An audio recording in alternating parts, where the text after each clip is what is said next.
My name is Sarah Mitchell. I'm 32 years old, and for the past 6 months, I've been sitting in courtroom 4B of Riverside County Superior Court, watching my own family tear apart everything my mother built, while treating me like I was nothing more than a disappointment who chose to play with ambulances instead of building a real career.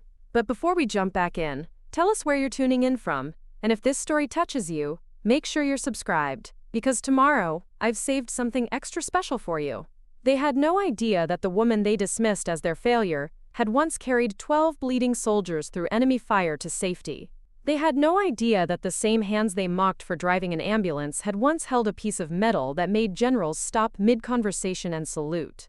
They had no idea that their quiet, unremarkable sister had earned something so rare, so respected, that when I finally pulled it from my jacket pocket in that courtroom, even Judge Patterson rose to his feet. That moment changed everything.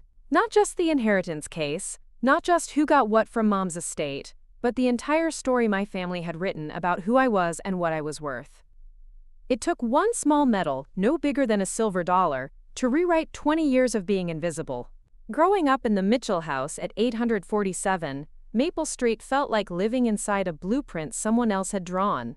Every room had its purpose, every conversation had its place, and every person had their designated role.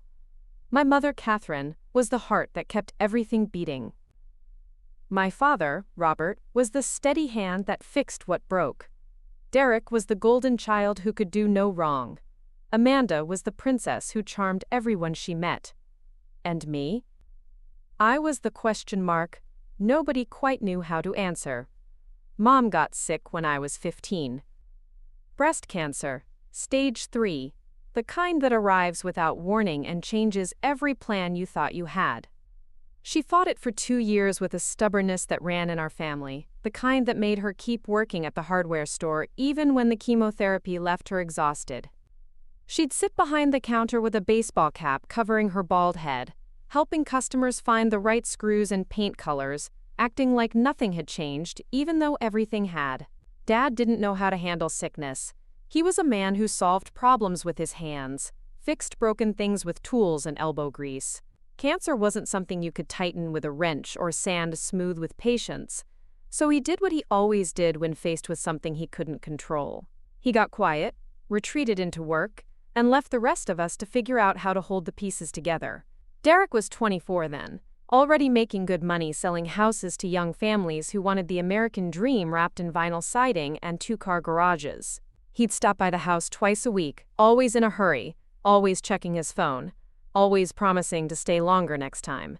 He meant well, but meaning well doesn't sit with someone through chemotherapy sessions or hold their hair back when the medications make them sick. Amanda was 21 and engaged to Marcus Thompson, a law student whose family had money and connections that impressed Dad more than anything Derek's real estate success ever could. She'd visit Mom between wedding planning sessions, bringing fabric samples and flower catalogs, trying to include her in decisions about centerpieces and invitation fonts. It was sweet in its way, but it felt like watching someone try to paint over a crack in the wall instead of fixing what was actually broken. I was the one who drove Mom to her appointments. I was the one who learned which medications made her nauseous and which ones helped her sleep. I was the one who sat in hospital waiting rooms, reading outdated magazines, and watching the clock tick through surgical procedures that lasted longer than anyone expected. I was 17 years old, and I was becoming an expert in things no teenager should have to understand. The bass. Night Mom died, we were all there. Even Derek had turned off his phone. Even Amanda had set aside her wedding plans. We sat around her hospital bed like we were having a family meeting. Except nobody was talking about hardware store inventory or real estate deals or wedding venues. We were just quiet, listening to the machines that had become the soundtrack of the last 6 months of her life. She died at 3:17 in the morning on a Tuesday in October. The leaves outside her hospital window were just starting to turn, and I remember thinking that she would have loved those colors. She always said autumn was God's way of showing off, painting the world beautiful right before winter came to cover it all in white. The funeral was everything Mom would have hated. Too formal, too expensive, too much attention on the wrong things. Dad insisted on the mahogany casket and the flower arrangements that cost more than most people's monthly rent. Derek gave a speech about Mom's business sense and her work ethic. Amanda talked about Mom's support during the wedding planning, how she'd never miss seeing her daughter walk down the aisle, even though she'd been gone for 3 months by then. I didn't speak at the funeral. Dad said they'd run out of time in the program, but I knew the truth. Nobody had asked me to speak because nobody thought I had anything important to say. I was just the kid who'd spent 2 years driving to hospitals and learning about chemotherapy schedules. I was just the daughter who'd watched her mother die slowly, while everyone else found reasons to be somewhere else. After the funeral, life was supposed to return to normal, except none of us knew what normal looked like anymore. Dad rattled around the house like a man looking for something he'd lost but couldn't remember where he'd put it. Derek threw himself into work, selling houses like each sale could somehow fix what had broken. Amanda postponed her wedding for a year out of respect, but spent most of that time planning an even bigger celebration for the following October. I graduated high school 6 months after Mom died. I wasn't valedictorian or class president or the girl most likely to succeed. I was just Sarah Mitchell, the quiet one whose mother had died of cancer, the one people felt sorry for but didn't quite know how to approach. My grades were good enough for college, but not outstanding. My SAT scores were solid but not spectacular. I was, in every measurable way, perfectly average. The problem was that average wasn't enough in the Mitchell family. Derek had always been the achiever, the one who set goals and smashed through them like walls made of paper. Amanda had always been the charmer, the one who could walk into any room and make people smile just by being there. I was the one who helped Mom organize inventory at the hardware store and drove her to doctor appointments and sat quietly in the back row during family gatherings. Dad remarried 2 years after Mom died. Linda was a nice woman, a widow herself, who worked as a secretary at the insurance office downtown. She tried to be kind to me, but there was always this careful distance, like she was afraid of stepping on memories that belonged to someone else. She moved into our house on Maple Street and tried to make it feel like home, but Mom's presence was still too strong in every room. Her coffee cups were still in the cabinet. Her reading glasses were still on the kitchen counter. Her recipes were still taped inside the cabinet doors, written in handwriting that looked like it was waiting for her to come back and use them again. When I turned 18, Dad sat me down for one of those conversations that parents have when they need to deliver news wrapped in kindness but backed by steel. College was expensive, he said. The hardware store was struggling without Mom's organizational skills. Derek was doing well, but he had his own family to think about now. Amanda's wedding was going to cost more than they'd originally planned, and Marcus's family expected certain standards to be maintained. What he was really saying, without saying it directly, was that I was on my own. Not kicked out, not abandoned, but not financially supported either. If I wanted college, I'd have to find a way to pay for it myself. If I wanted a future that looked different from the present, I'd have to build it with my own hands. I could have been angry. I could have pointed out that I'd been the one taking care of Mom while everyone else was building their careers and planning their futures. I could have reminded him that I'd never asked for anything, never demanded attention or resources or recognition. But anger felt like a luxury I couldn't afford. And besides, I'd been preparing for independence longer than any of them realized. The Army recruiter's office was 3 blocks from Riverside High School, wedged between a pizza place and a used bookstore. I'd walked past it every day for 4 years, but I'd never paid attention to the posters in the window until the day I realized college wasn't going to happen the traditional way. Staff Sergeant Martinez was patient and thorough, explaining options and benefits and opportunities in a way that made military service sound like college, with better job training and guaranteed health care. I enlisted as a 68W, a combat medic, partly because the medical training appealed to me, and partly because I'd spent 2 years learning how to take care of someone who was sick. The Army offered structure, purpose, and a way to serve something larger than myself. It also offered the GI Bill, which meant college would still be possible, just postponed and earned through service instead of handed to me as a birthright. I told my family about my enlistment decision over dinner on a Sunday in March. Dad's reaction was what I expected, disappointment mixed with resignation. Like I'd chosen the least impressive option from a list of mediocre choices. Derek seemed genuinely surprised that I'd made such a big decision without consulting anyone, but he recovered quickly and offered to help me set up a bank account for my military pay. Amanda hugged me and said she was proud, but I could tell she was already calculating how my deployment schedule might interfere with family gatherings and holiday celebrations. Linda, who had been part of our family for less than a year, was the only one who asked the right questions. What made me choose the medical field? Was I excited about the training? Did I feel good about my decision? She listened to my answers like they mattered, like my reasons were worth understanding instead of just accepting. The night before I left for basic training at Fort Moore in Georgia, I sat in Mom's old bedroom, which had become Linda's sewing room but still felt like a place where Mom's spirit lingered. I found the letter she'd written to me during her last week in the hospital, the one she'd made Dad promise to give me when I turned 18. Her handwriting was shaky from the medications, but her words were as clear and strong as ever. She wrote about pride, about the different ways people contribute to the world, about how the quietest voices sometimes carry the most important messages. She wrote about watching me grow into someone who took care of others without expecting recognition, someone who found ways to help without making noise about their contributions. She wrote about loving me not despite my differences from Derek and Amanda, but because of them. The last paragraph of that letter stayed with me through 8 years of military service, through 3 deployments to Afghanistan, through moments when I questioned every choice I'd made, and wondered if I'd ever find my way back to something that felt like home. Sarah, she wrote, you have a gift for seeing people who feel invisible and making them feel seen. You have a talent for being exactly where you're needed, exactly when you're needed there. The world needs people like you more than it needs people who make noise about their importance. Don't let anyone convince you that quiet strength is weakness. It's the strongest thing there is.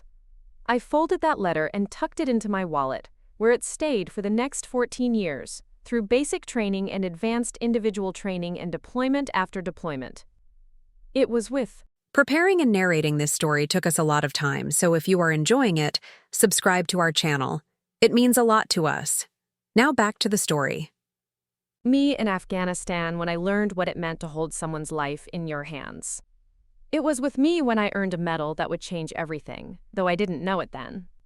It was with me when I came home to discover that my family's opinion of my choices hadn't changed, even though I had changed in ways they couldn't see and wouldn't understand until the day I pulled that medal from my jacket pocket and watched a judge stand up in recognition of something they'd never bothered to ask me about. But that comes later. First, there was the Army and Afghanistan, and the day that turned me from Sarah Mitchell, the disappointing daughter, into something else entirely, something worth saluting, something worth standing for. Basic training at Fort Moore was like learning a new language where every word mattered and every mistake had consequences. The drill sergeants didn't care that my mother had died or that my family thought I was wasting my potential. They cared about whether I could carry a wounded soldier, whether I could start an IV under pressure, whether I could keep my head when everything around me was falling apart. I discovered I was good at it. Not just the medical training, though I excelled at that too, but the entire structure of military life. The early mornings didn't bother me because I'd been getting up before dawn to help Mom with her medications.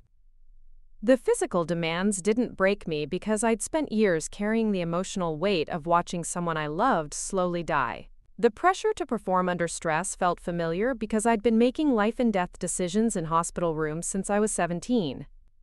My fellow trainees came from everywhere. There was Jessica Williams from Detroit, whose father had been a Marine, and who could field strip a rifle faster than anyone in our platoon. There was Michael Torres from San Antonio, who joined because college wasn't an option and the military offered a path forward that didn't exist in his neighborhood. There was Rebecca Chen from Seattle, whose parents were doctors, and who saw military medicine as a way to serve while learning skills that would make her a better physician later. We became a family in the way that shared hardship creates bonds stronger than blood. When Jessica got food poisoning during week 6 and couldn't keep anything down, Michael and I took turns sneaking her crackers and electrolyte drinks. When Michael's girlfriend back home broke up with him via text message, Rebecca and I sat with him in the barracks until 2 in the morning, not saying much, just being present while he worked through the pain. When I received a letter from Amanda describing her engagement party in detail that made it clear nobody had mentioned my absence, Jessica helped me write a response that was gracious without being dishonest about how much it hurt to be forgotten. Advanced individual training for combat medics was held at Fort Sam Houston in Texas, where the real education began. We learned anatomy and physiology, pharmacology, and emergency procedures. We practiced inserting chest tubes and managing airways, treating burns and stopping hemorrhaging. We learned to work in field conditions, treating patients while mortars exploded nearby, and enemy fire made every decision potentially the last one we'd ever make. The instructors were combat veterans who'd served in Iraq and Afghanistan, men and women who'd seen things that aged them beyond their years, and who understood that the skills they were teaching us would determine whether people lived or died. They were demanding because they had to be, harsh because kindness in training often translated to weakness in combat. Sergeant First Class David Rodriguez had been a medic in Fallujah during some of the heaviest fighting of the Iraq War. He was missing 2 fingers on his left hand from an IED explosion, and he walked with a slight limp that he never mentioned and never used as an excuse to lower his standards. He saw something in me that I didn't see in myself, a calmness under pressure that he said was rare and valuable. During a training exercise in week 12, we were simulating mass casualty treatment in a scenario where multiple soldiers had been injured by a roadside bomb. The exercise was designed to be chaotic, overwhelming, the kind of situation where even experienced medics sometimes freeze or make mistakes that cost lives. We had actors playing wounded soldiers, fake blood, sound effects that simulated ongoing combat, and instructors watching our every move with clipboards and stopwatches. I found myself in charge of triage, determining which patients needed immediate attention and which could wait. It was a responsibility that terrified most of my classmates, because making the wrong choice meant someone might die, even in a simulation. But something about the chaos felt familiar to me, like all those nights in hospital emergency rooms had prepared me for exactly this kind of controlled crisis. I worked through the casualties methodically, checking vitals, assessing injuries, prioritizing treatment based on who had the best chance of survival if they received immediate care. I directed other medics to specific patients, coordinating our efforts so that everyone received attention without duplicating work or wasting precious time. When the exercise ended, Sergeant Rodriguez approached me with an expression I couldn't read. "Mitchell," he said, "how many casualties did you treat?" "7, Sergeant. 3 immediate, 2 delayed, 2 expectant." He nodded and made a note on his clipboard. "How many did you lose?" "None, Sergeant." He looked up from his notes and studied my face like he was looking for something specific. In 12 years of running this exercise, I've never had a student save all 7 casualties on their first attempt. Most experienced medics would have lost at least 1, probably 2. I didn't know what to say to that, so I said nothing. Praise made me uncomfortable because I'd never received much of it, and besides, it was just a training exercise. The patients weren't real, the blood was fake, and nobody actually died if I made a mistake. But Sergeant Rodriguez wasn't finished. "There's something else, Mitchell. You never hesitated. Not once. Every decision you made was fast and correct.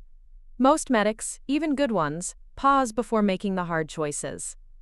You didn't. That's not something we can teach. That's something you either have or you don't." After graduation from AIT, I was assigned to the 82nd Airborne Division at Fort Bragg in North Carolina. The 82nd had a reputation for being deployed frequently and for going to the places where other units couldn't or wouldn't go. It was exactly where I wanted to be, not because I was eager for combat, but because I wanted to be where my skills would matter most. My first deployment came 8 months later. Afghanistan, Forward Operating Base Sierra, located in Kunar Province near the Pakistani border. It was October 2012, and the war was supposed to be winding down, but nobody had told the Taliban.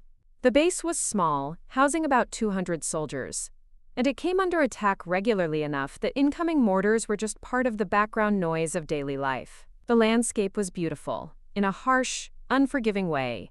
Mountains that stretched up toward a sky so blue it hurt to look at directly, valleys that could hide entire armies, and a silence that made every sound carry for miles.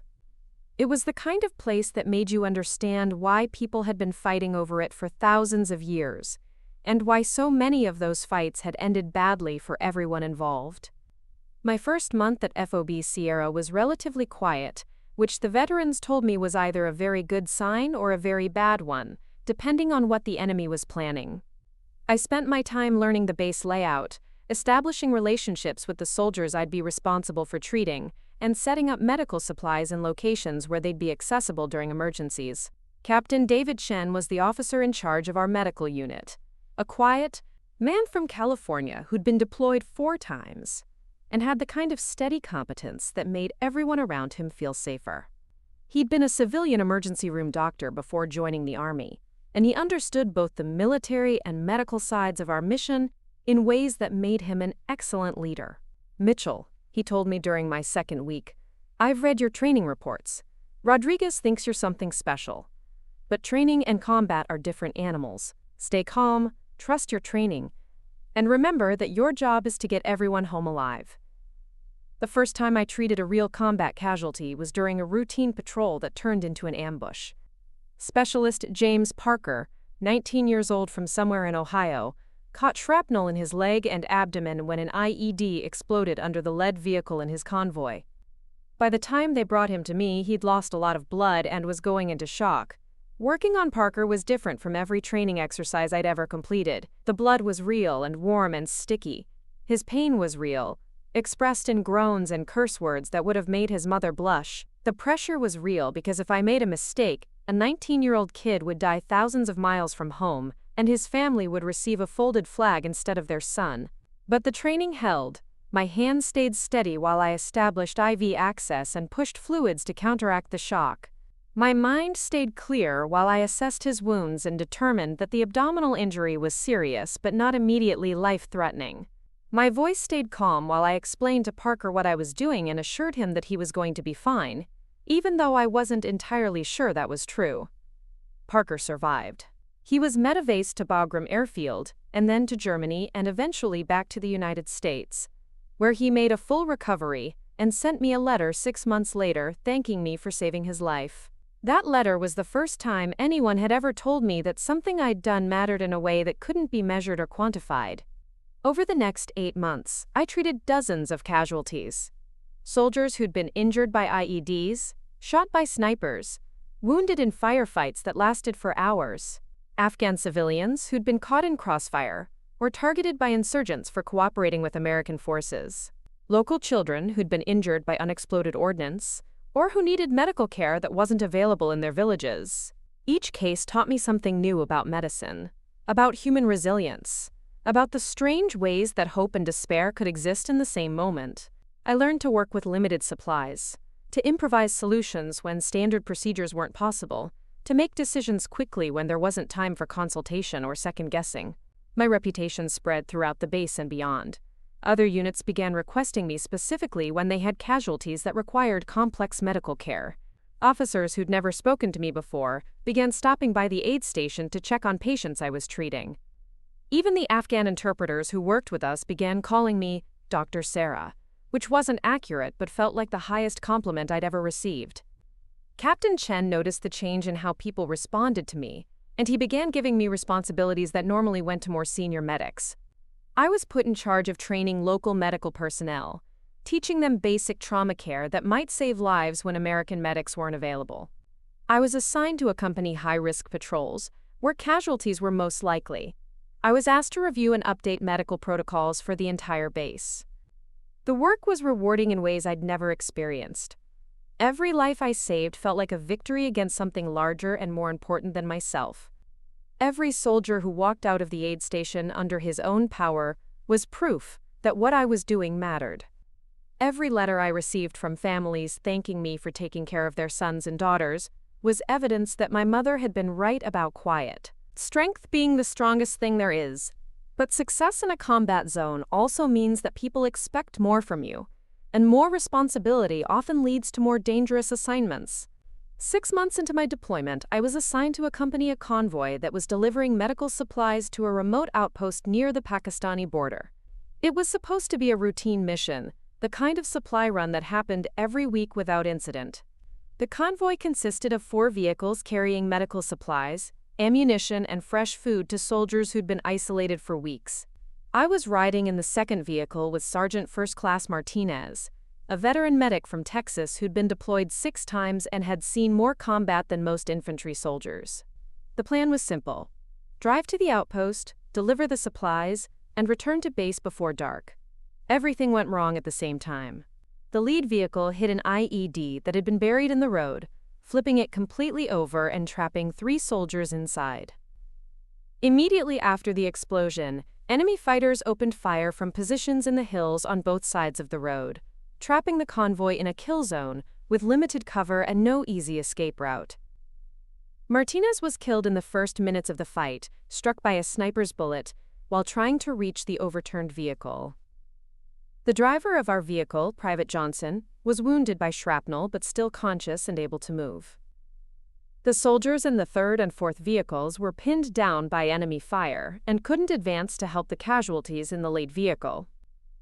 I found myself alone in the middle of a firefight with multiple casualties, limited medical supplies, and no clear way to evacuate anyone to safety. The training exercises I'd completed seemed inadequate compared to the reality of bullets snapping overhead and the sound of wounded soldiers calling for help from inside a burning vehicle. But something happened in that moment that I still don't completely understand. Instead of freezing or panicking or waiting for someone else to take charge, I felt a strange kind of clarity settle over me. The chaos became manageable, the noise became background, and the impossible situation became a series of problems that could be solved if I stayed calm and worked systematically. I treated Johnson's wounds first because he was closest, and because I needed his help to reach the soldiers trapped in the overturned vehicle. Then I crawled forward under enemy fire, dragging my medical bag and using whatever cover I could find, until I reached the lead vehicle, where 3 soldiers were trapped and unconscious. Getting them out required more than medical training. It required problem-solving skills I'd developed by watching my father fix broken equipment, physical strength I'd built during months of military training, and a kind of stubborn determination that I'd inherited from my mother. One by one, I extracted the wounded soldiers from the wreckage and dragged them to a position where they could be treated. All 3 had serious injuries. Staff Sergeant Williams had a traumatic brain injury and was barely breathing. Specialist Rodriguez had a compound fracture of his leg and was bleeding heavily. Private Thomas had internal injuries that I couldn't fully assess but knew were life-threatening. For the next 4 hours, while the firefight continued around us, I worked to keep those 3 soldiers alive. I established airways, controlled bleeding, administered medications, and monitored vital signs. When we ran low on medical supplies, I improvised with equipment from the vehicles. When enemy fire made it dangerous to move, I treated patients while lying flat on the ground behind whatever cover was available. The fighting didn't end until Apache helicopters arrived and drove off the enemy fighters. By then, I'd been working for hours without rest, and my uniform was covered in blood from multiple patients. But all 3 soldiers were still alive, and when the medevac helicopters arrived, they were stable enough to survive the flight to the hospital at Bagram. Captain Chen met me when we returned to base that night. I was exhausted, dehydrated, and emotionally drained from the intensity of the day, but I was also proud of what we'd accomplished. We'd been attacked by a superior enemy force in terrain that favored them, and we'd managed to save everyone who could be saved. "Mitchell," Captain Chen said, "I need to debrief you on what happened today. But first, I want you to know that what you did was extraordinary. Martinez was a good medic with 6 deployments worth of experience, and he would have been proud of how you performed after he was killed." The debrief lasted 2 hours and covered every detail of the attack and my response to it. Captain Chen took notes and asked questions that helped me process what had happened and identify lessons that might be useful in future situations. But at the end of the session, he said something that I wasn't expecting. "Sarah, I'm recommending you for recognition for your actions today. What you did under fire, keeping 3 critically wounded soldiers alive for 4 hours while enemy fighters were trying to kill all of you, that's the kind of heroism that deserves to be acknowledged." I didn't know what that meant exactly, and I was too tired to ask for clarification. Recognition in the military could mean anything from a certificate suitable for framing to a medal that came with ceremony and speeches. I'd never received anything more significant than a certificate of completion for training courses, so I assumed this would be similar. 3 months later, I learned that Captain Chen had recommended me for the Distinguished Service Cross. the second highest military decoration that can be awarded to members of the United States Army. It's given for extraordinary heroism in connection with military operations against an armed enemy, and it's rare enough that most soldiers never see one in person, let alone earn one. The medal ceremony was held at Bagram Airfield, in front of an audience that included officers from multiple units, enlisted soldiers who'd heard about what happened during the convoy attack, and a general who'd flown in specifically for the presentation. I stood at attention while someone read a citation that described my actions in language that made them sound more heroic than they'd felt at the time. When the general pinned the medal to my uniform, he shook my hand and said something that stayed with me for years afterward. "Sergeant Mitchell, what you did that day embodied the best traditions of military service.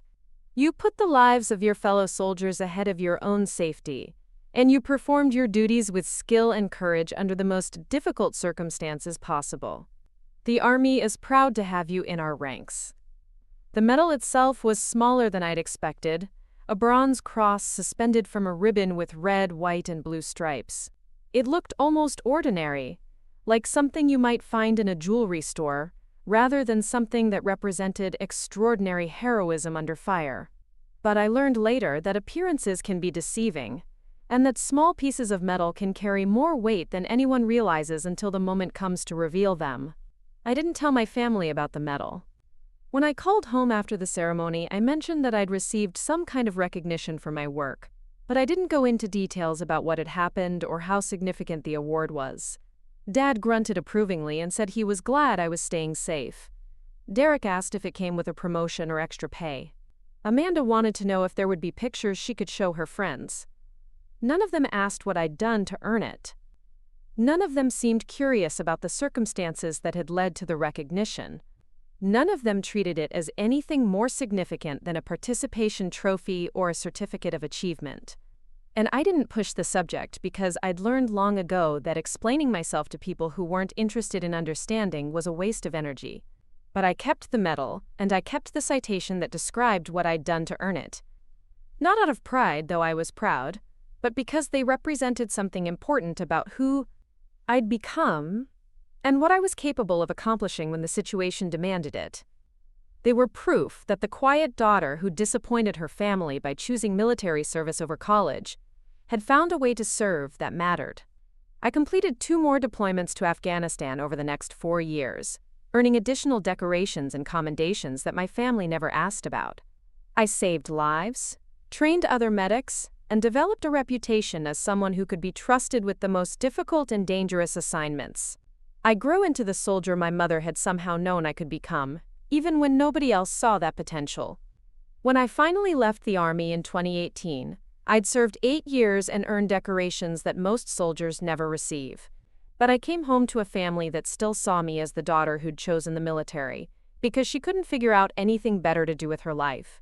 I came home to a stepmother who was kind but distant, a father who was proud but not particularly interested, and siblings who were successful in ways that overshadowed anything I'd accomplished in uniform.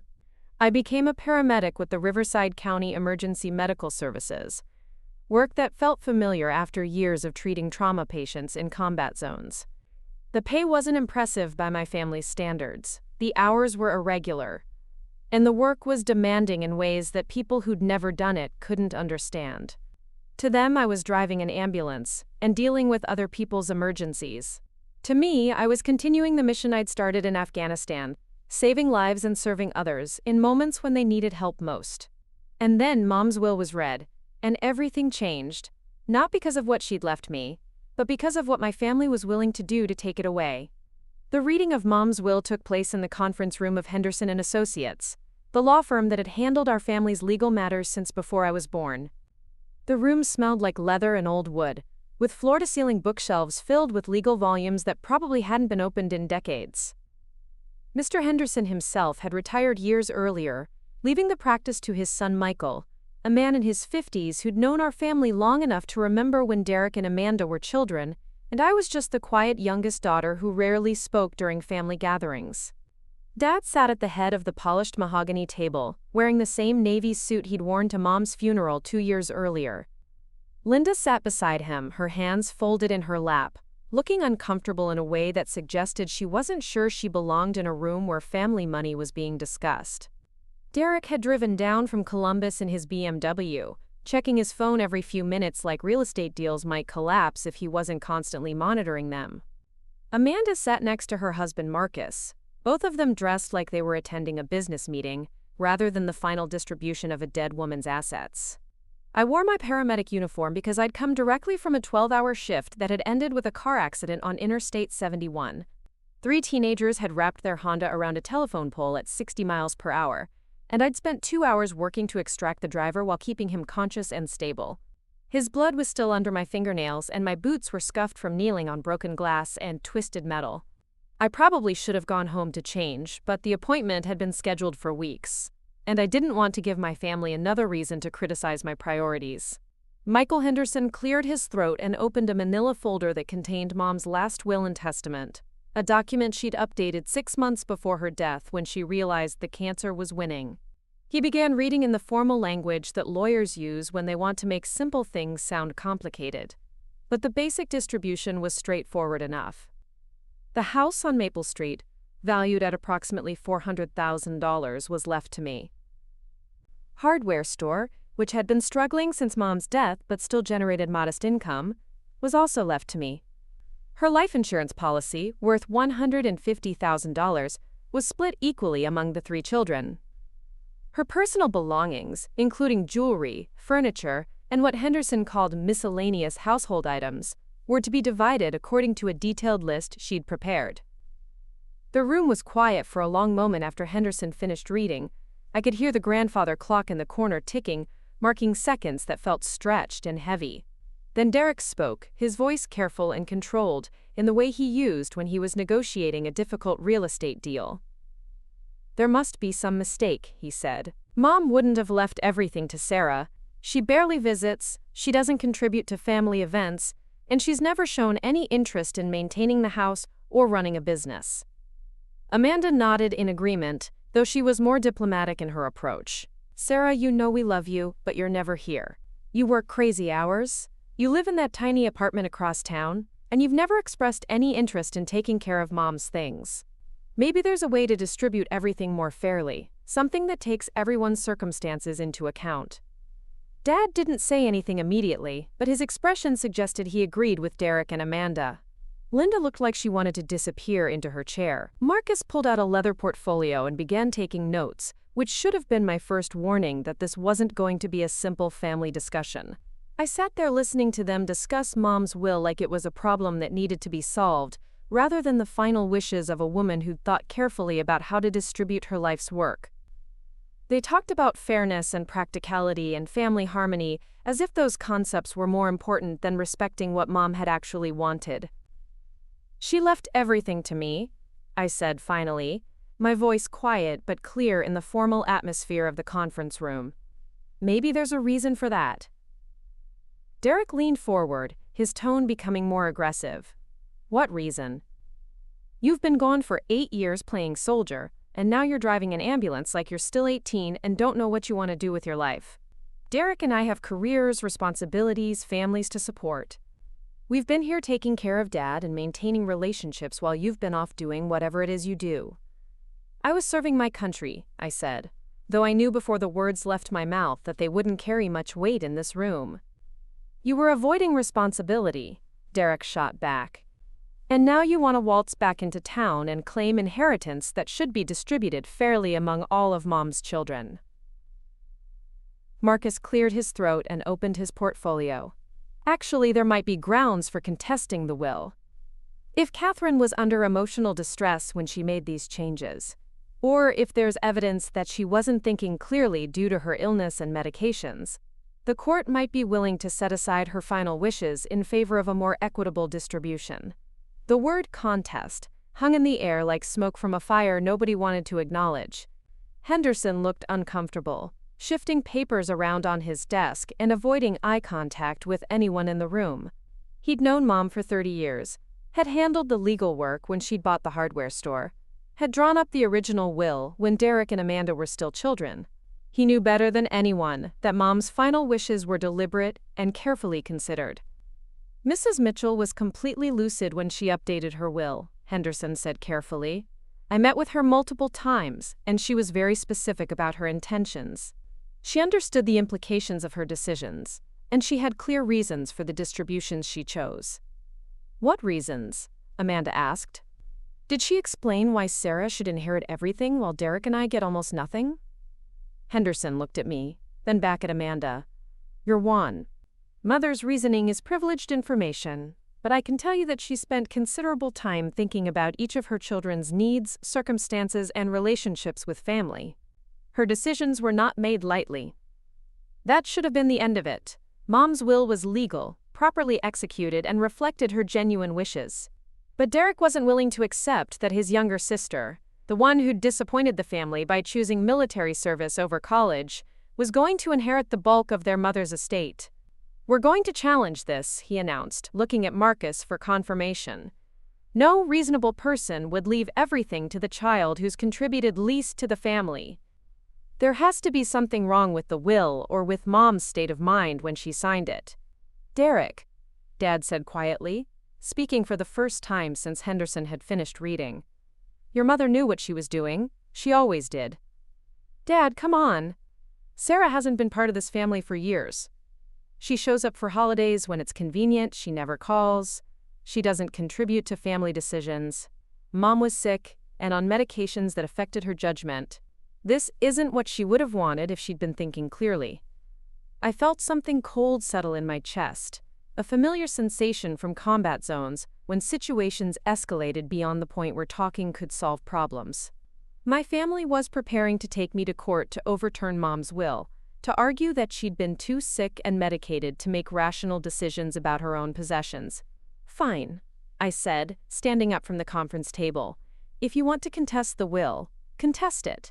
But don't pretend this is about fairness or what Mom would have wanted. This is about money, and the fact that you can't accept that she trusted me with something important. I walked out of Henderson's office without waiting for responses, leaving my family to continue their discussion about challenging a dead woman's final wishes. Outside in the parking lot, I sat in my paramedic vehicle for 20 minutes, trying to process what had just happened and what it meant for my relationship with the only family I had left. The legal proceedings began 3 weeks later when Marcus filed papers with Riverside County Superior Court, challenging the validity of Mom's will on grounds of diminished capacity and undue influence. The court documents argued that Catherine Mitchell had been suffering from cancer-related cognitive impairment when she'd updated her will, that she'd been under the influence of pain medications that affected her judgment, and that she'd been manipulated by parties who had their own financial interests in mind. The papers didn't mention me by name as the person who'd allegedly exercised undue influence, but the implication was clear. According to my family's legal theory, I'd somehow convinced a dying woman to leave me her house and business by taking advantage of her illness and medication-related confusion. Reading those documents was like being punched in the stomach by someone I trusted. Not because of the legal accusations, which were false and would eventually be proven so, but because of what they revealed about how my own family saw me. They genuinely believed that I was capable of manipulating a sick woman for financial gain. They thought so little of my character that they were willing to argue in court that I'd exploited Mom's illness to steal inheritance that rightfully belonged to them. I hired Maria Gonzalez, a lawyer who specialized in estate litigation and had a reputation for thorough preparation and aggressive advocacy. She was a woman in her 40s who'd built her practice by representing clients who were being challenged by family members with more money and connections. She understood that will contests were often more about family dynamics than legal technicalities. Sarah, she told me during our first meeting, this case isn't really about your mother's mental capacity or whether she was under anyone's influence. This is about your siblings' belief that they deserve more than what they received, and their assumption that a court will agree with them. We need to be prepared to demonstrate not just that your mother was competent when she made her will, but that she had good reasons for the decisions she made. The discovery process dragged on for months, with both sides requesting documents, deposing witnesses, and building cases that would eventually be presented to a judge. Marcus and the lawyer Derek had hired, Richard Blackwood, demanded medical records from Mom's final months, hoping to find evidence of cognitive impairment that would support their challenge. They deposed Henderson, Mom's doctor, nurses who'd cared for her, and even Linda, looking for anyone who might testify that Mom hadn't been thinking clearly. Maria countered by gathering evidence of Mom's competence and clear thinking during her final months. She collected testimony from people who'd interacted with Mom regularly, including customers at the hardware store, neighbors, and the hospice workers who'd provided care during her last weeks. Every witness confirmed the same thing. Catherine Mitchell had been sharp, articulate, and fully aware of her circumstances right up until the end. But the most important discovery came when Maria requested all of Mom's personal papers and found a folder marked "For Sarah" hidden in her bedroom dresser. Inside were letters Mom had written during her final months, detailed explanations of her reasoning for leaving the house and business to me. The letters were dated, witnessed, and written in Mom's clear handwriting, providing documentation of her thought process that would be difficult for anyone to challenge. In one letter, dated 3 months before her death, Mom had written, "Sarah has always been the caretaker in this family, the one who puts others' needs ahead of her own. While Derek and Amanda have built successful careers and comfortable lives, Sarah has chosen service over profit, helping others over helping herself. She was the one who drove me to every appointment, who learned about my medications, who sat with me during the worst moments. She earned this inheritance through love and sacrifice, not through manipulation or influence." In another letter, she'd addressed the specific question of why Derek and Amanda were receiving smaller shares. "My other children have established themselves financially and don't need my help to maintain their lifestyles. Sarah has spent years serving others instead of building wealth, and she deserves the security that this inheritance can provide. More than that, she's the only one who truly understands the value of the things I'm leaving behind, not just their monetary worth, but their emotional significance." The letters were devastating to Derek and Amanda's case, but they were also devastating to me personally. Reading Mom's words, understanding how clearly she'd seen our family dynamics and how deliberately she'd chosen to trust me with her legacy, was overwhelming in ways I hadn't expected. She'd known that her decisions would cause conflict, but she'd made them anyway because she believed they were right. The case dragged on for 6 months, consuming time and money that none of us could really afford. Legal fees mounted on both sides, and the stress of fighting with my own family over Mom's final wishes took a toll that went beyond financial costs. Derek and Amanda stopped speaking to me entirely except through lawyers. Dad tried to stay neutral, but his sympathy clearly lay with the children who were challenging the will rather than the one who was defending it. Linda was the only family member who remained kind to me throughout the process. She called occasionally to check on how I was holding up, and she never expressed any opinion about the legal battle beyond saying that she wished we could find a way to resolve our differences without involving courts and lawyers. "Your mother loved all of you," she told me during one conversation. She would be heartbroken to see her children fighting over her possessions instead of supporting each other through grief. She was right, but it was too late for that kind of wisdom. The legal process had taken on a momentum of its own, and neither side was willing to back down without a fight. Derek and Amanda had convinced themselves that they were fighting for justice, not just money. I'd been forced into a position where I had to defend not just my inheritance, but my character and my relationship with Mom. The breaking point came during my deposition, when Blackwood spent 6 hours asking questions designed to portray me as a manipulative opportunist who'd taken advantage of a sick woman. He questioned my motives for visiting Mom during her illness, suggested that my military service had been an attempt to avoid family responsibilities, and implied that my decision to become a paramedic was evidence of instability and poor judgment. "Ms. Mitchell," he said at one point, "isn't it true that you chose a career in emergency medical services because you enjoy the drama and excitement of crisis situations?" "No," I replied. "I chose emergency medical services because I have training and experience in trauma medicine, and because I want to help people during some of the worst moments of their lives." "But you could have used your military experience to pursue more lucrative opportunities, couldn't you?" "The fact that you chose a relatively low-paying job suggests either poor judgment or a lack of ambition that would concern someone making decisions about inheritance." Maria objected to the question as irrelevant, but the implication was clear. According to my family's legal theory, my choice to serve others instead of maximizing income was evidence that Mom couldn't have been thinking clearly when she'd decided to trust me with her legacy. The deposition continued for hours, with Blackwood questioning every aspect of my life and character. He asked about my military service but showed no interest in understanding what I'd actually done or accomplished. He treated my 8 years in the Army as an extended absence from family responsibilities rather than service to country. He portrayed my work as a paramedic as evidence of poor life choices rather than commitment to helping others. By the time the deposition ended, I was emotionally exhausted and angry in ways I hadn't been since the convoy attack in Afghanistan. But I was also determined to fight this case to the end, not just for the inheritance but for Mom's right to distribute her possessions according to her own wishes. "They don't know who you are," Maria told me after we'd reviewed the deposition transcript. "They see a daughter who disappointed them by choosing service over success, but they have no idea what you actually accomplished during your military career. Maybe it's time to educate them." That conversation planted the seed of an idea that would eventually change everything, though I didn't realize it at the time. Maria was right that my family didn't understand what I'd done during my years in the Army, but that was largely because I'd never told them. I'd kept my service record private, never discussed my deployments in detail, never mentioned the decorations I'd earned or the lives I'd saved. I'd been protecting them from the reality of what military service actually involved, but I'd also been protecting myself from their judgment and misunderstanding. Now I was facing the possibility that their ignorance about my achievements might cost me the inheritance Mom had specifically intended for me to receive. The trial was scheduled for November, almost a year after the will contest had begun. Both sides had spent thousands of dollars on legal fees, expert witnesses, and document production. The family relationships that had never been strong were now completely fractured, possibly beyond repair.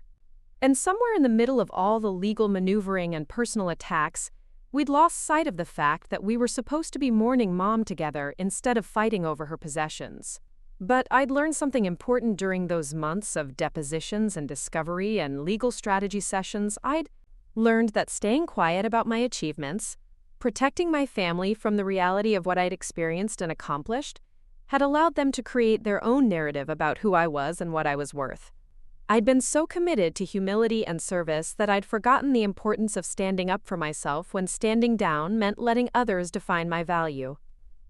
The night before the trial began, I sat in my small apartment looking at the box where I kept my military decorations, including the Distinguished Service Cross I'd earned for saving those soldiers during the convoy attack. I'd never shown the medal to my family, never told them the story of what I'd done to earn it, never explained that the recognition I'd mentioned in passing had been one of the highest honors the Army could bestow. Tomorrow, I would walk into a courtroom where my own family would argue that I was unworthy of Mom's trust, that I'd manipulated a dying woman for financial gain, that my life choices demonstrated poor judgment and lack of character. They would present their case to a judge who knew nothing about me except what appeared in legal documents and deposition transcripts. But they'd made one crucial mistake in their strategy. They'd assumed that I would continue to be the quiet daughter who never defended herself, who accepted their judgment about my worth without challenging their assumptions. They'd forgotten that the military had taught me to fight when fighting was necessary, and that some battles are too important to lose. I closed the box containing my medals and set it on the kitchen table where I could see it. Tomorrow, my family would learn something about me that they'd never bothered to ask about. Tomorrow, they would discover that the daughter they'd dismissed as a disappointment had earned recognition that none of them could imagine receiving. Tomorrow, everything would change. The Riverside County Superior Court building stood like a monument to justice on 3rd Street, its limestone facade weathered by decades of Ohio winters, but still imposing enough to remind visitors that serious business was conducted within its walls. I arrived 30 minutes early on the morning of November 15th, carrying a leather briefcase that contained documents, photographs, and one small item that would change everything. Maria met me in the hallway outside courtroom 4B, looking professional and confident in her navy suit and carrying a rolling case filled with evidence and legal briefs. She'd prepared for this trial with the thoroughness of a military strategist, anticipating every argument Blackwood might make, and developing responses that would protect both my inheritance and my reputation. "Are you ready for this?" she asked, studying my face for signs of nervousness or uncertainty. I adjusted the jacket of my best civilian suit, the charcoal gray one I'd bought for job interviews after leaving the army, and nodded. I've been ready for this my whole life. I just didn't know it until now. Derek and Amanda arrived with their legal team 15 minutes before the hearing was scheduled to begin. Derek wore an expensive suit that probably cost more than I made in a month as a paramedic, and he carried himself with the confidence of a man who'd never lost an argument about money. Amanda was dressed like she was attending a business conference, professional and polished in a way that suggested she expected to be taken seriously by anyone who looked at her. Marcus sat behind them in the gallery, taking notes and occasionally leaning forward to whisper suggestions to Blackwood. Dad and Linda entered together, looking uncomfortable and out of place in the formal courtroom setting. Dad had worn his military dress uniform, the same one he'd worn to Mom's funeral, as if formal clothes might help him navigate the emotional complexity of watching his children fight over his dead wife's possessions. Judge James Patterson entered the courtroom at exactly 9 o'clock, a man in his 60s whose gray hair and lined face suggested decades of experience with family disputes and inheritance battles. He'd been on the bench for 23 years, and his reputation suggested he had little patience for legal theatrics or emotional manipulation. "Good morning," he said, settling into his chair and opening the case file. "We're here today to address the matter of Mitchell versus Mitchell, a challenge to the last will and testament of Catherine Louise Mitchell. Mr. Blackwood, you represent the contestants?" Blackwood stood and buttoned his suit jacket. "Yes, Your Honor. Richard Blackwood, representing Derek Mitchell and Amanda Mitchell Thompson, the deceased's children who are challenging the validity of their mother's final will on grounds of diminished capacity and undue influence. Ms. Gonzalez, you represent the beneficiary?" Maria rose. "Yes, Your Honor. Maria Gonzalez representing Sarah Mitchell, who seeks to uphold her mother's validly executed will and testament." Judge Patterson reviewed his notes. "I've read the pleadings and reviewed the evidence submitted by both parties. This appears to be a family dispute about the distribution of assets, with contestants arguing that Mrs. Mitchell was not competent to make testamentary decisions due to illness and medication. Is that an accurate summary, Mr. Blackwood?" "It is, Your Honor.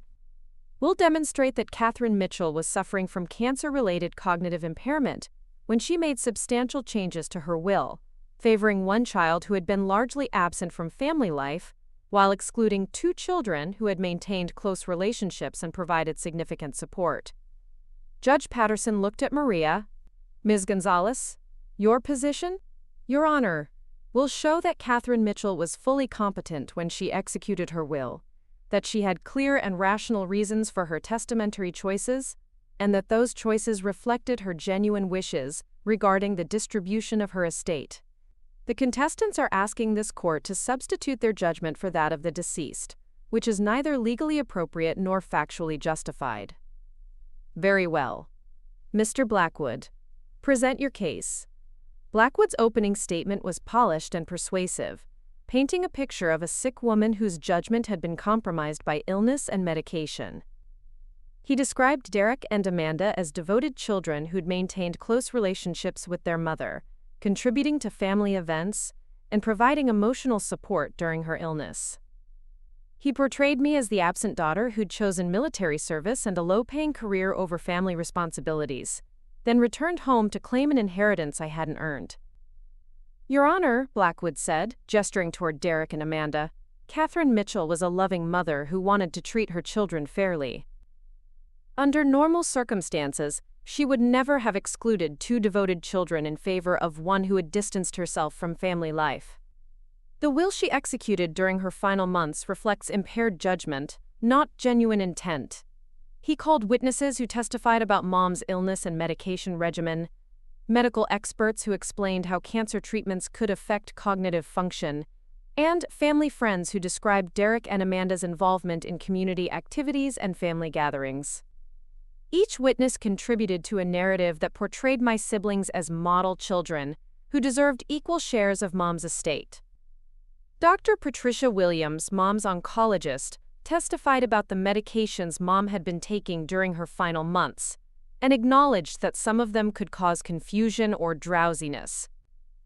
But under Maria's cross-examination, she admitted that Mom had been alert and coherent during medical appointments, able to discuss treatment options intelligently, and make complex decisions about her care.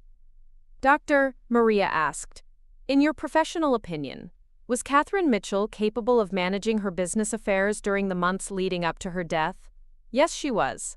She asked detailed questions about her prognosis, understood the implications of various treatment options, and made informed decisions about her medical care.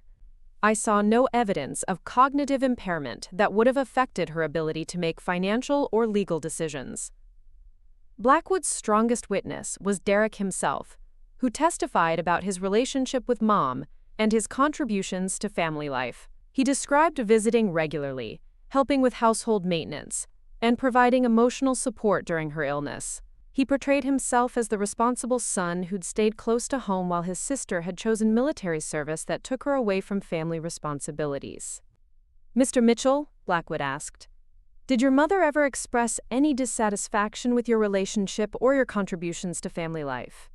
"Never. Mom was always proud of my success in real estate, and she appreciated the help I provided around the house. She knew she could count on me for anything she needed."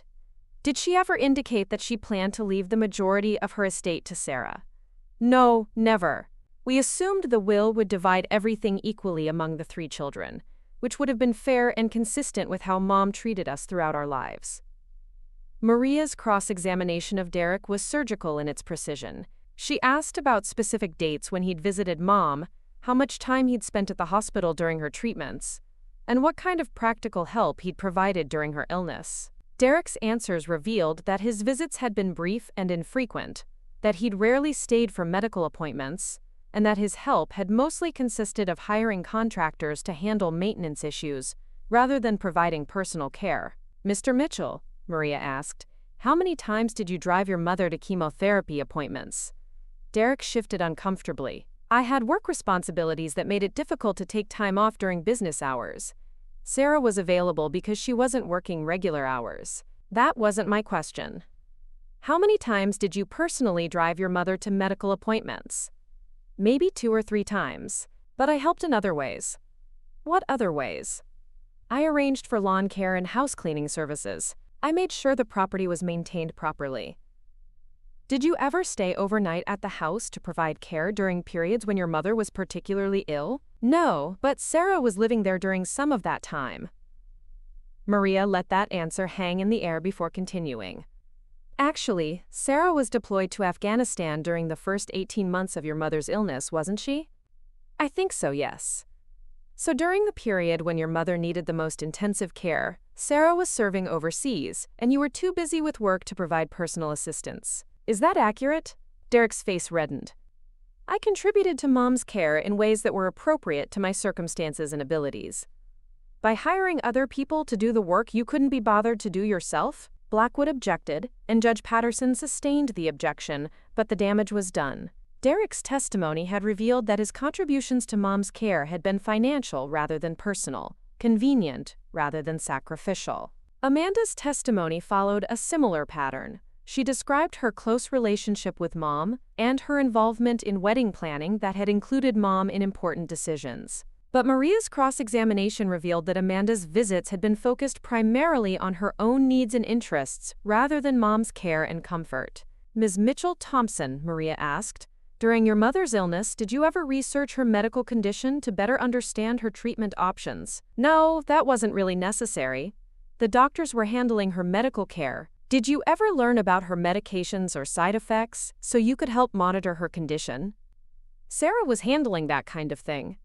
"So while Sarah was learning about oncology and chemotherapy regimens, you were planning your wedding?"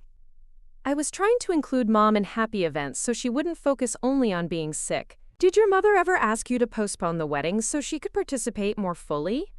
Amanda hesitated. "She mentioned that the timing was difficult, but she wanted me to be happy." "Did you consider postponing the wedding until after her treatment was completed?" The date had already been set. Deposits had been paid. It would have been complicated to change everything.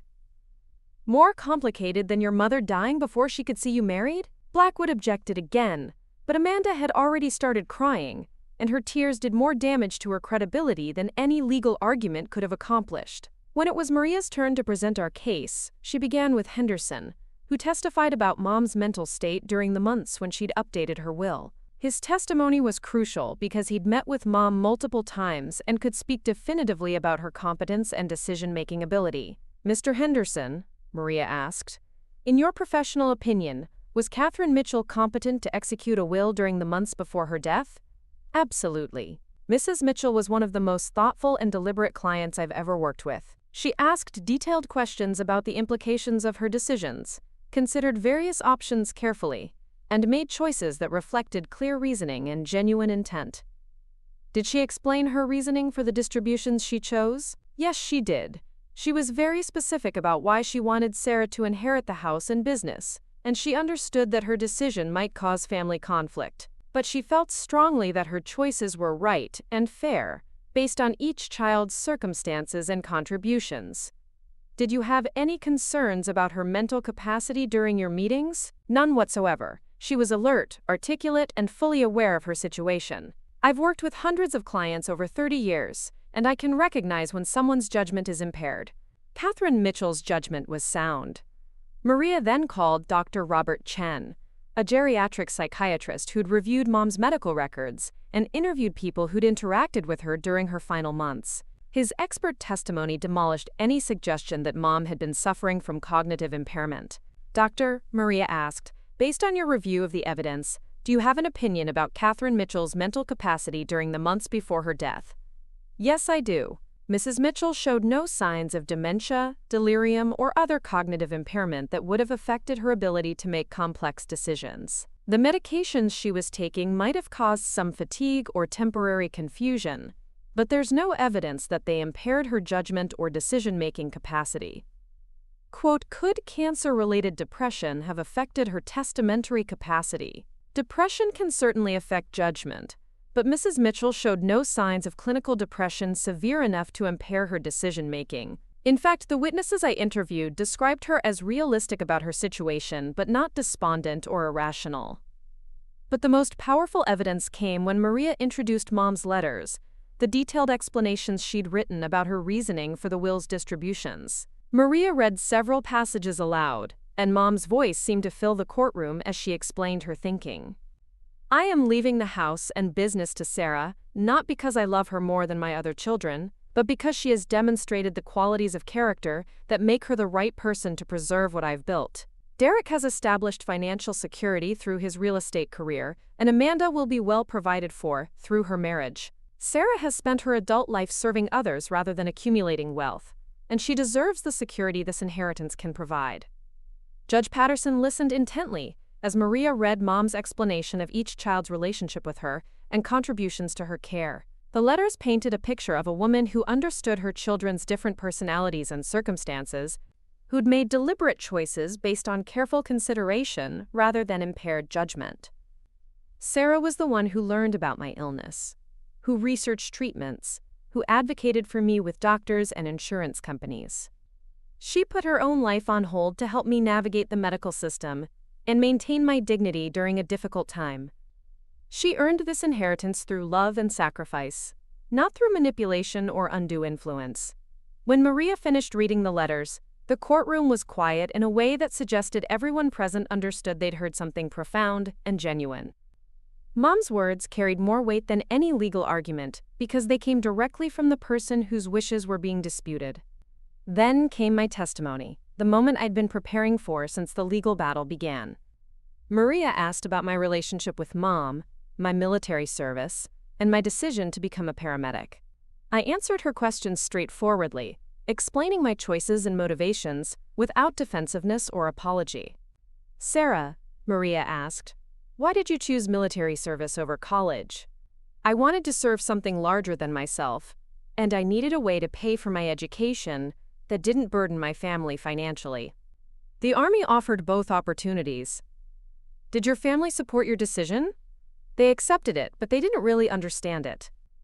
Military service wasn't something they valued or respected the way they valued traditional career success." "How did you feel about their reaction?" "Disappointed but not surprised. I'd learned not to expect recognition or approval for my choices. Tell the court about your military service. I described my training, my deployments, and my work as a combat medic, without going into detail about specific incidents or decorations. I wanted the judge to understand that my service had been meaningful and significant, but I wasn't ready to reveal everything yet. That would come later, when it would have maximum impact. Blackwood's cross-examination was aggressive and personal, designed to portray me as an absent daughter who'd abandoned family responsibilities for selfish reasons. He questioned my motives for visiting Mom during her illness, suggested that my military service had been an escape from real-world responsibilities, and implied that my work as a paramedic was evidence of poor judgment and lack of ambition. "Ms. Mitchell," he said, "isn't it true that you chose military service because you couldn't figure out what else to do with your life?" "No, that's not true. I chose military service because I wanted to serve my country and help others." "But you could have served others by staying home and helping your family during your mother's illness." "I was deployed overseas when Mom first got sick. I didn't have a choice about that." "You had a choice about enlisting in the first place, didn't you?" "Yes, I did. And I'm proud of that choice. Even though it meant abandoning your family when they needed you most, I didn't abandon anyone. I served my country honorably for 8 years, and when I came home, I was there for Mom when she needed me most. But your siblings were there throughout her illness, weren't they? They didn't disappear for years at a time. They were present occasionally, but they weren't providing care. There's a difference between visiting someone and taking care of them." Blackwood continued his attack for another hour, trying to make me defensive and emotional, but I'd learned to stay calm under pressure during years of military service. I answered his questions directly and honestly, letting my service record and relationship with Mom speak for themselves. When Blackwood finished his cross-examination, Judge Patterson called a brief recess. Maria and I stepped into the hallway, where she squeezed my shoulder and smiled. "You did great in there," she said. "Blackwood tried to rattle you, but you stayed composed and credible. The judge could see that you're telling the truth about your relationship with your mother. What happens now?" "Closing arguments, and then the judge makes his decision. But I think we're in good shape. Your mother's letters were devastating to their case, and your testimony was believable and sympathetic." When court reconvened, Blackwood delivered his closing argument with passion and conviction, portraying Derek and Amanda as victims of their mother's impaired judgment and their sister's manipulation. He asked Judge Patterson to set aside the will and distribute Mom's estate equally among all 3 children, arguing that fairness and family harmony were more important than following the confused wishes of a sick woman. "Your Honor," he concluded, "Catherine Mitchell would never have excluded 2 devoted children in favor of 1 absent daughter if she'd been thinking clearly. Justice requires that we correct this obvious error and ensure that her estate is distributed fairly." Maria's closing argument was quieter but more powerful, focusing on Mom's right to distribute her own property according to her own wishes.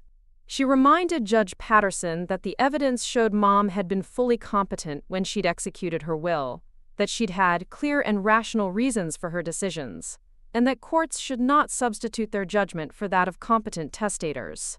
"Your Honor," Maria said, "Catherine Mitchell was an intelligent, thoughtful woman who understood her children's different circumstances and chose to distribute her estate accordingly.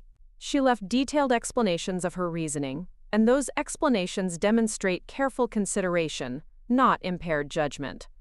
The contestants are asking this court to override the genuine wishes of a competent woman simply because they disagree with her decisions. Judge Patterson listened to both closing arguments attentively, making notes and occasionally asking clarifying questions. When both lawyers had finished, he announced that he would take the matter under advisement and issue a written decision within 2 weeks. But as the judge was preparing to adjourn the hearing, something unexpected happened. Derek stood up in the gallery and asked to address the court. "Your Honor," he said, "I'd like to make a statement about my sister's character and qualifications." Judge Patterson looked surprised. "Mr. Mitchell, the evidentiary portion of this hearing is concluded. If you have additional evidence to present, it should have been introduced during your case in chief." "This isn't evidence, Your Honor. This is a personal statement about Sarah's fitness to inherit our mother's estate." Maria objected, but Derek was already speaking, his voice carrying across the quiet courtroom. Your Honor, my sister has never contributed meaningfully to this family or community. She chose military service over family responsibilities, and now she's working as a paramedic instead of using her education for something worthwhile. She doesn't have the business experience or community connections necessary to maintain our mother's hardware store. She's never demonstrated leadership or responsibility in any meaningful way. The courtroom was silent as Derek continued his attack on my character and qualifications. Amanda nodded in agreement, and even Dad looked like he thought Derek was making valid points. I felt something familiar rising in my chest. The same calm clarity I'd experienced during the convoy attack in Afghanistan, when everything was chaos but I could see exactly what needed to be done. I stood up and addressed Judge Patterson directly. Your Honor, may I respond to my brother's statement? Judge Patterson looked puzzled by the unusual turn the hearing had taken, but he nodded. You may address the court, Ms. Mitchell. I reached into my briefcase and pulled out a small velvet box, the one I'd been carrying since the morning began. I opened it and removed the Distinguished Service Cross, holding it so that everyone in the courtroom could see the bronze medal suspended from its red, white, and blue ribbon. Your Honor, I said, my voice clear and steady, my brother says I've never demonstrated leadership or responsibility in any meaningful way. He says my military service was a way of avoiding real-world responsibilities. He believes I'm unqualified to inherit our mother's estate because I've chosen service over personal success. Judge Patterson stared at the medal in my hand, and I could see recognition dawning in his eyes. He stood up slowly, his face showing the kind of respect that comes automatically when someone recognizes something genuinely significant. Ms. Mitchell, he said quietly, is that the Distinguished Service Cross? Yes, Your Honor. I earned it in Afghanistan for actions during a convoy attack where I treated 12 wounded soldiers under enemy fire for 4 hours. 3 of those soldiers were critically injured and would have died without immediate medical intervention. I performed that intervention while enemy fighters were actively trying to kill all of us. The courtroom was dead silent. Derek's face had gone white, and Amanda was staring at the medal like she'd never seen anything like it before. Dad's mouth was open, and for the first time since I'd known him, he looked genuinely shocked. Your Honor, I continued, this medal is awarded for extraordinary heroism in connection with military operations against an armed enemy. Fewer than 13,000 have been awarded since World War II. It's the second highest decoration for valor that can be awarded to members of the United States Army. Judge Patterson remained standing, his hands clasped behind his back, his eyes fixed on the medal. Your Honor, my family doesn't understand what I accomplished during my military service because I never told them. I kept my achievements private out of humility and respect for the soldiers who didn't come home. But when my brother questions my character and qualifications, when he suggests that I'm unworthy of our mother's trust, I think it's appropriate to let the court know something about who I actually am. I looked at Derek, then at Amanda, then at Dad. I saved 12 lives that day in Afghanistan. I've saved hundreds more during 8 years as a combat medic and 4 years as a civilian paramedic. I chose service over success, helping others over helping myself, because that's what our mother taught me was important. She understood that, even when the rest of my family didn't. Judge Patterson was still standing, still staring at the medal. In the complete silence of the courtroom, I could hear the ventilation system and the ticking of the wall clock, but nobody was moving or speaking. Your Honor, I said finally, I respectfully submit that someone who earned the Distinguished Service Cross for extraordinary heroism under fire might be qualified to run a small-town hardware store. The judge nodded slowly, then looked around the courtroom at my family, all of whom were staring at me like they'd never seen me before. Ms. Mitchell, he said, you may be seated, and thank you for your service to our country. As I returned to my chair, tucking the medal back into its box, I realized that everything had changed. Not just the legal case, which I now knew we would win, but the entire story my family had written, about who I was and what I was worth. Judge Patterson remained standing for another moment, then slowly resumed his seat. Ladies and gentlemen, he said, I believe I have all the information I need to make my decision. Court is adjourned. The silence in the courthouse hallway was different from the silence inside the courtroom. Inside, it had been the heavy quiet of revelation and shock, the kind that comes when truth lands like a physical blow. Outside, it was the awkward absence of sound that happens when people don't know what to say to each other after everything they thought they knew has been proven wrong. Derek stood near the elevator, checking his phone with the mechanical persistence of someone who needed something familiar to do with his hands. Amanda sat on one of the wooden benches that lined the corridor, staring at the floor with the expression of someone trying to process information that didn't fit with anything she'd previously believed. Dad and Linda stood together by the large windows that faced 3rd Street, not talking, just watching traffic move past the courthouse like normal life was continuing somewhere outside the bubble of our family crisis. I waited near the courtroom doors with Maria, who was packing her briefcase with the satisfied efficiency of someone who knew they'd won a case before the judge had officially announced his decision. The Distinguished Service Cross was back in its velvet box, tucked safely in my purse, but its impact lingered in the air like smoke from fireworks after the show has ended. "Sarah," Maria said quietly, "you know Judge Patterson is going to uphold the will, don't you? After what happened in there, after what you showed them, there's no way he's going to rule against you." I nodded, but winning the legal case felt less important now than it had an hour earlier. The medal hadn't just proven that I was worthy of Mom's trust. It had revealed something about my family that I hadn't fully understood before. They'd been willing to attack my character in court, to argue that I was unfit to inherit Mom's estate, without ever bothering to learn what I'd actually accomplished during my years of service. Derek finally looked up from his phone and walked toward me, his expensive shoes clicking against the marble floor. His face had returned to its normal color, but there was something different in his expression, a uncertainty that hadn't been there before. "Sarah," he said, stopping a few feet away, "I need to ask you something." I waited for him to continue. "That medal," he said, "is it real? I mean, did you really do what you said you did?" The question hung between us like a challenge, and I felt a familiar anger building in my chest. After everything that had happened, after the testimony, and the evidence, and the moment when I'd shown them something that should have commanded immediate respect, he was still questioning whether I was telling the truth. "Yes, Derek," I said, my voice steady but cold. "It's real. Everything I said about earning it is real. The citation is a matter of public record if you ever care enough to look it up."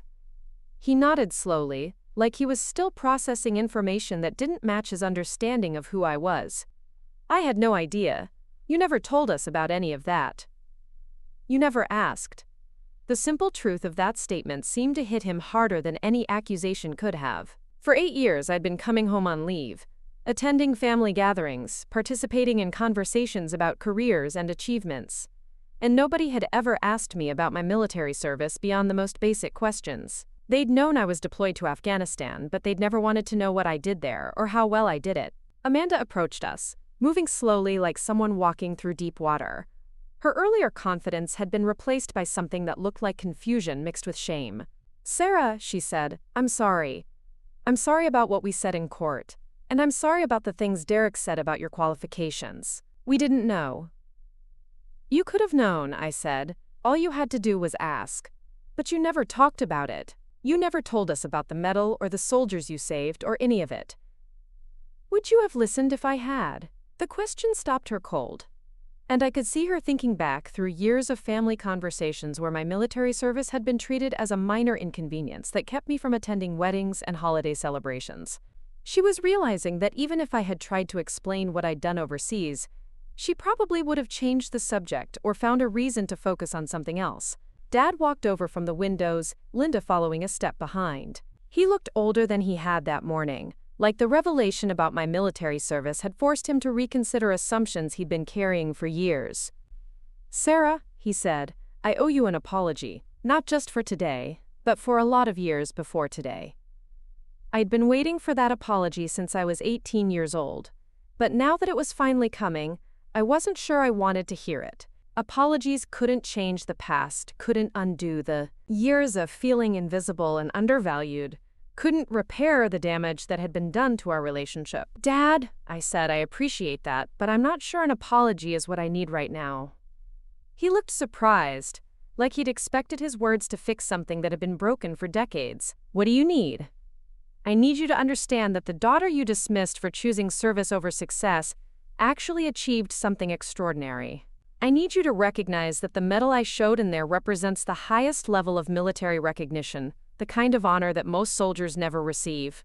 I need you to acknowledge that maybe, just maybe, Mom knew exactly what she was doing when she decided to trust me with her legacy."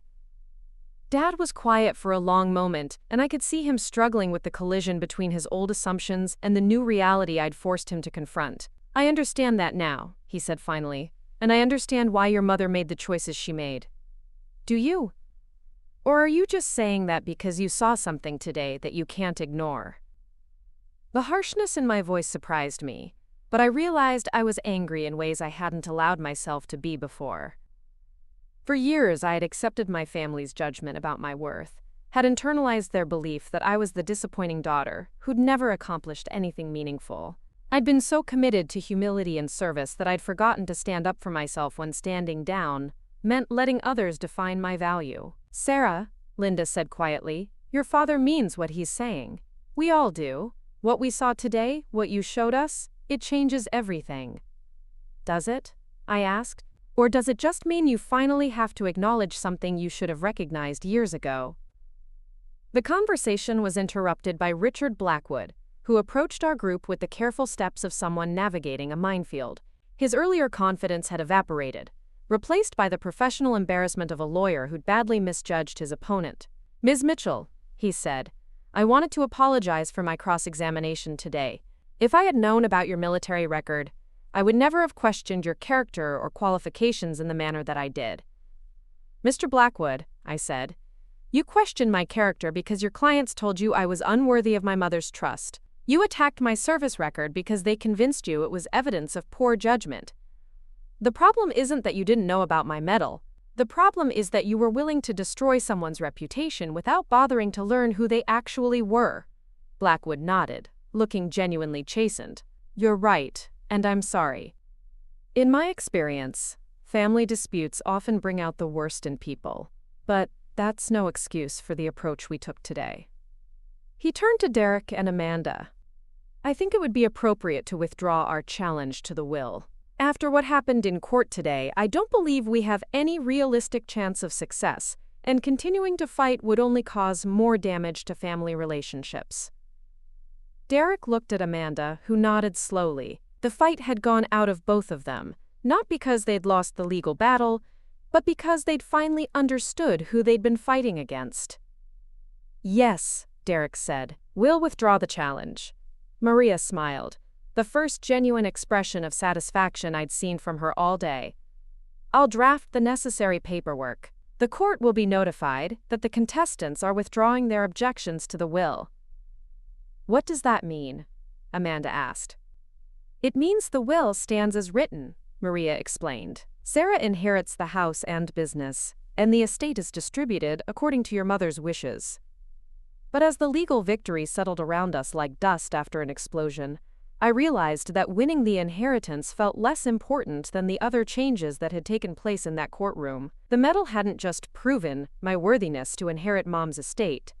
It had forced my family to see me as someone different from the person they'd constructed in their minds. Judge Patterson's written decision arrived 2 weeks later, though it was largely ceremonial since Derek and Amanda had already withdrawn their challenge. The decision was only 3 pages long, but 2 paragraphs stood out as particularly significant. The evidence presented in this case demonstrates conclusively that Catherine Mitchell possessed full testamentary capacity when she executed her final will and testament.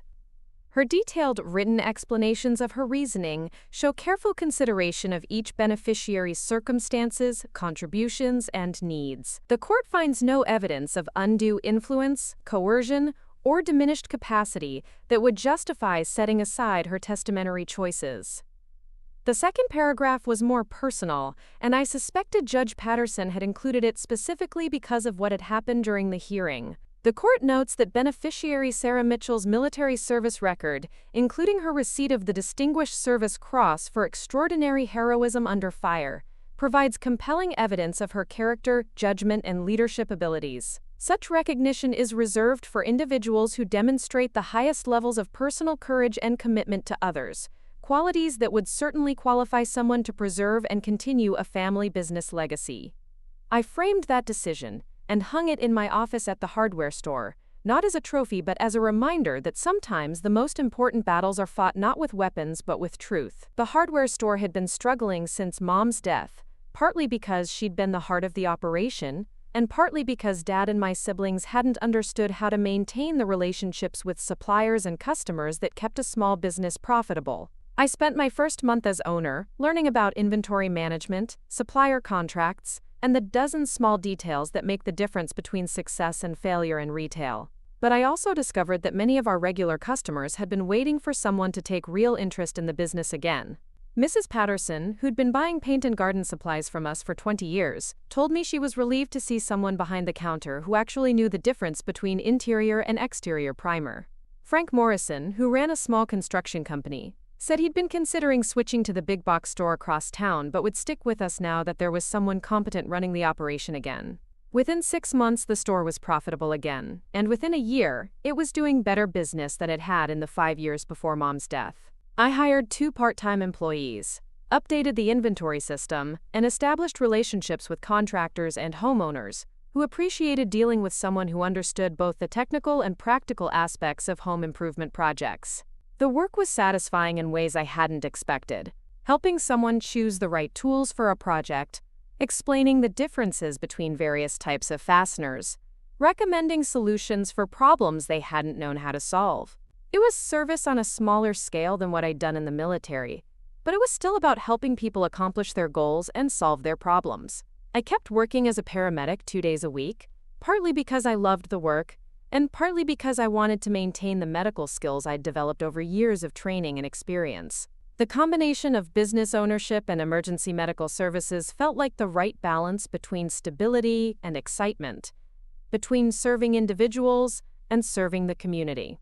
My relationships with Derek and Amanda changed gradually, like a photograph developing in slow motion. Derek started stopping by the hardware store occasionally, at first to check on business operations, but eventually just to talk. He never directly apologized for the way he'd treated me during the inheritance dispute, but he began asking questions about my military service that showed genuine interest rather than polite obligation. "Sarah," he said during one visit, "I've been reading about the Distinguished Service Cross online. The articles say it's only awarded for actions that go far beyond normal duty requirements. What you did, saving those soldiers under fire, that wasn't just your job, was it?" "No," I said. "It wasn't just my job. Combat medics are supposed to treat casualties, but we're not supposed to expose ourselves to enemy fire unless it's absolutely necessary to save lives. What I did was necessary, but it was also dangerous enough that most people would have waited for the fighting to stop." "Why didn't you wait?" "Because 3 soldiers would have died if I'd waited. That wasn't acceptable to me." He nodded slowly, like he was finally beginning to understand something about my character that he'd never recognized before. Amanda's approach was different, but equally gradual. She began inviting me to family events not out of obligation, but because she actually wanted me there. She started asking about my work, both at the hardware store and as a paramedic, with genuine curiosity about what I did and why I found it meaningful. "Sarah," she said during Christmas dinner the year after the trial, "I never understood why you chose to be a paramedic instead of using your military training for something that paid better. But watching you talk about your work, seeing how much you care about helping people, I think I'm starting to get it." "It's not about the money," I said. "It's about being there when people need help most. That's what gives my life meaning." "Like being there for Mom when she was sick?" "Exactly like that. Dad's transformation was the most dramatic and the most important to me." The man who'd once dismissed my language skills as useless and my military service as a waste of potential began asking detailed questions about my deployments, my medical training, and the soldiers I'd served with. He started reading books about the war in Afghanistan, trying to understand what I'd experienced during my years overseas. "Sarah," he said one evening when he stopped by the hardware store near closing time, "I've been thinking about something you said during the trial. You said that you chose service over success, helping others over helping yourself.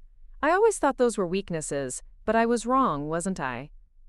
"They weren't weaknesses, Dad. They were choices based on values Mom taught me. Values I should have recognized and supported instead of criticizing." "Maybe, but you recognize them now. and that matters." He was quiet for a moment, looking around the store that had been Mom's pride and joy and was now thriving under my management. "Your mother knew," he said finally. "She knew you were the right person to continue what she'd built. I should have trusted her judgment instead of questioning it. She knew all of us, Dad. She understood our strengths and weaknesses better than we understood them ourselves. That's why her will made sense, even when it seemed unfair to Derek and Amanda. The most significant change was in how I saw myself. For years, I'd accepted my family's assessment that I was the disappointing daughter who'd chosen service over success. I'd internalized their belief that my accomplishments were less valuable than traditional markers of achievement, like Derek's real estate success or Amanda's advantageous marriage. But the trial had forced me to articulate my own value, to stand up and defend not just my inheritance but my character and my choices.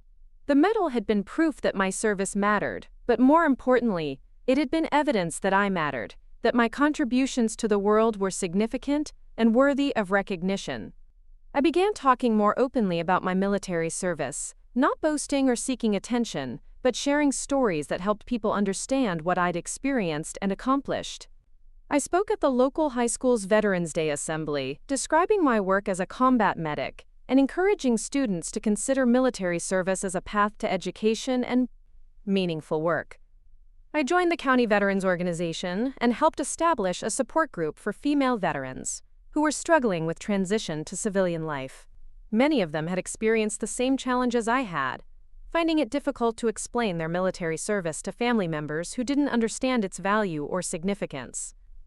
"The hardest part," one woman told me during a support group meeting, "is coming home to people who think you've been wasting time instead of building a career. They don't understand that what we did overseas was important, that we made a difference." "Tell them anyway," I said. "Don't let other people's ignorance make you doubt your own worth. What we did mattered, whether they understand it or not." The hardware store became more than just a business. It became a gathering place for veterans, contractors, and anyone who appreciated dealing with someone who understood both the technical and practical aspects of problem solving. I hired James Parker, the soldier I'd treated during my first deployment, who'd moved to Ohio after leaving the Army and needed work that could accommodate the limitations left by his injuries.